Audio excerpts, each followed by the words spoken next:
Hi, you two. I was hoping to be back for our next lesson, but unfortunately, I'm still at home. And this time, I just thought I'd bring Bonbon out to say hello. So, this is Bonbon. He's my giant cat. He's a bit like a panther. And I'm sure that he feels like he's a bit in the jungle here, amongst all these plants.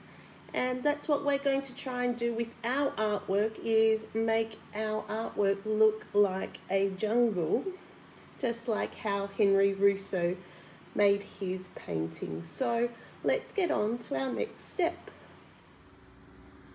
So I'm back with my artwork where I've got these deep green plants in the background, which are really lovely. The next layer, because we're going to do a couple of layers on this painting, is we're going to use like a sage kind of green paint for our next layer. So on the paint trolley, we have got 3 different greens. There's like a deep forest kind of green, we've got a sage type of green, and then we've got the light vibrant green. So I'm going to maybe use a thinner brush this time. I do have 2 brushes. I've got my wider brush and my thinner brush, but again, I think I might start with my thin brush.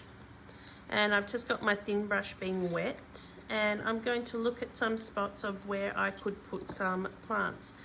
I had a look at this. I've got a flower arrangement in my house, and I just loved these leaves. I think they're from a Banksia, so I might put one of these in, and I might have this. Doesn't matter if it overlaps, so I'm drawing it in first with water. And I think these shapes are really cool. As we're making our own type of jungle from the plants that we have in the classroom, I think I might even have some of these plants or some of these leaves in my still life pile of collection of items on the side bench. So I've done that in water, and now I'm going to get my sage kind of green, and I'm going to now start with going over the top.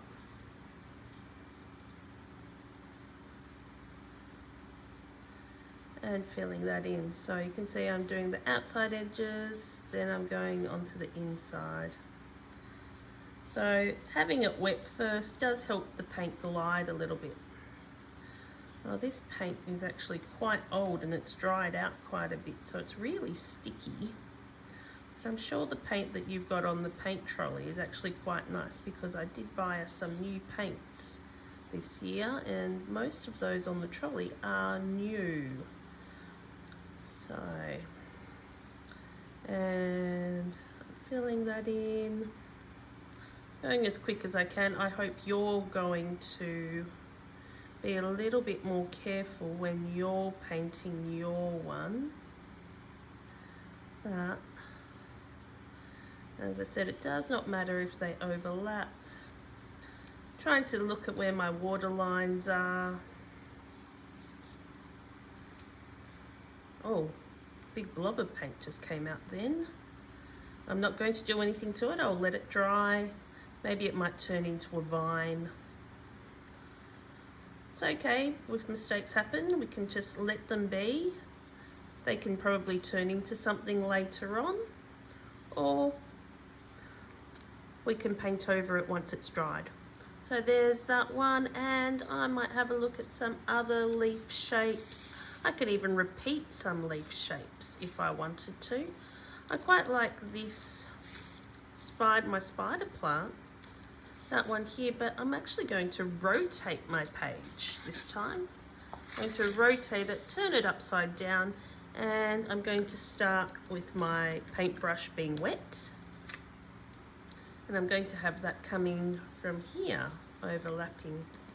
So wet paintbrush, I might actually go to the bigger paintbrush. So I can use the edges of my big paintbrush to get those nice thin lines. And because all the dark green paint is dried from last time, it shouldn't be getting runny or anything of the sort. We should be able to easily paint straight over it. Now while my brush is wet, I'm going to go over those lines. Oh, you can see that it's starting to bleed out from where I've got my paint, where the water was on there.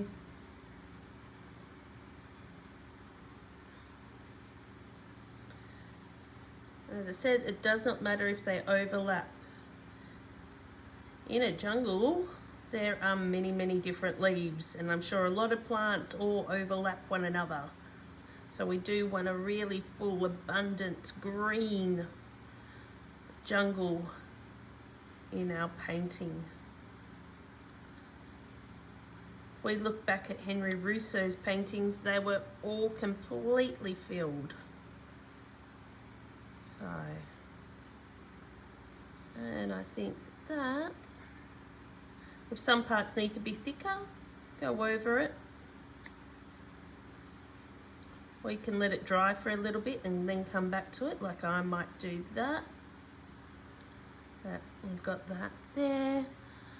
And maybe I might turn this back around again and add maybe another plant here. I do like this plant here, so might have a look at that to maybe put in there and overlap. So again, making sure my brush is fairly clean, and I'm going to brush that in where I want it to be. It's like my working outline. And then I'm going to have those leaves coming off the side. As I said, having it wet first does make the paint a little bit easier to glide on. And I don't have to, then when I'm painting with the paint, I don't have to continuously dip my brush into the water, because my page has got that water on it to make it glide easier.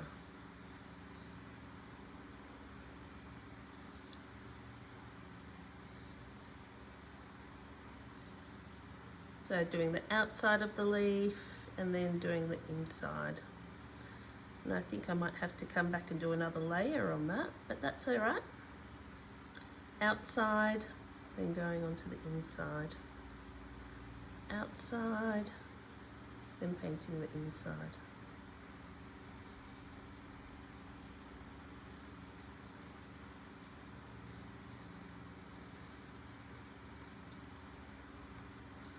Outside, outside. So we're pretty much doing exactly the same thing we did last lesson, but in a different colour. Well, it's the same colour, it's still green, but it's a more sage type of green. A little bit more earthy. It's kind of got a bit more yellow oxide in it. So if we were mixing this together to make this colour, I'd probably, what two colours make green? It's obviously blue and yellow, but I'd probably use a yellow oxide if I was mixing this with a blue. So I've got that plant there coming down. I think maybe I need something here, maybe something small there, and maybe something small there. Or even having a look at this other dried plant that I've got. It's got a stem, but then it's got long skinny leaves coming off it. But I've also got this one here. This one's quite cute. It's a climbing one, and you can see they're kind of curved heart-shaped leaves. And it's in a lovely vine, because we can have things being diagonal in our work, and I might actually do something diagonal across here. So I've just turned my page around again, doing it in water. So I'm looking at my plant, it's going to come there, and it's actually, I'm going to have this break off into two sections. So one going there and one going there, and it's kind of got little round leaves. So I'm just going to add little spots where I'm going to have my leaves, little spots. Working out lines being in water first, and now adding the paint. So I had my stem coming up, stem coming up, stem coming out. So there we go, there's those two little branch kind of parts. And then I've got these circular around the outside coming in, around the outside coming in, around the outside coming in, round on the outside, and then comes skinnier, round, and skinnier.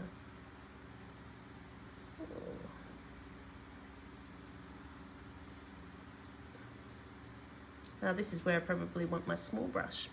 Oh, you can see how that's bled off a little bit there, changing the shape. That's all right.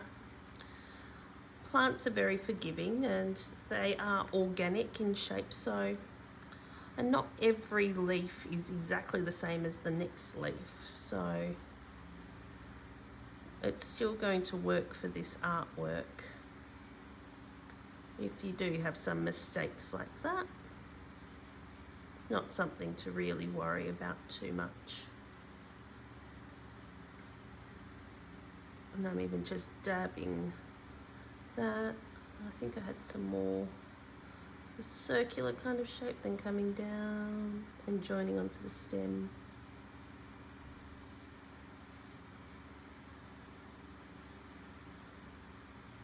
Now, sometimes you've just got to imagine that you don't have the other leaves underneath it.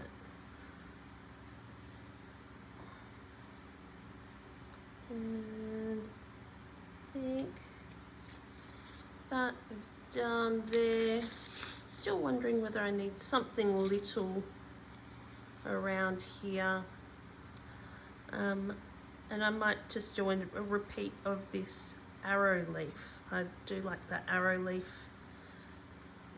I might just do maybe very, very small, well, not too small. I might just have one overlapping here. So the arrow leaf, I've got that middle part, and then it comes up like an arrow. So there's my arrow, but then it kind of has it like two little pointy ears there too. And then it's curved on the sides.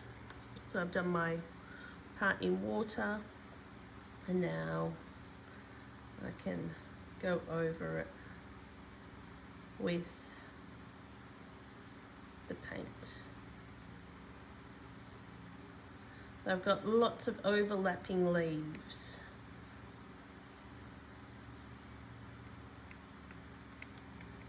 And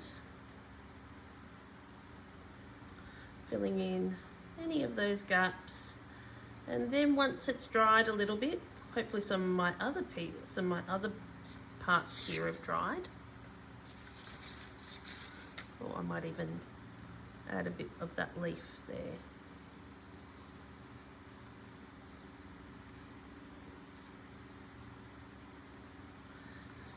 Now, since this is dried a little bit, I can use some of my leftover paint and add in some of those details. And that is going to be our next step to our jungle painting. So, and then next lesson we're going to add the next layer, which is going to be the bright light green in the exact same way. So in between this lesson and next lesson, I suggest you have a look at some different plants and start looking at all the different types of leaf shapes you can to add onto your painting. All right, boys, have a wonderful lesson, and I hope to see you in our next lesson actually in the classroom. See you later.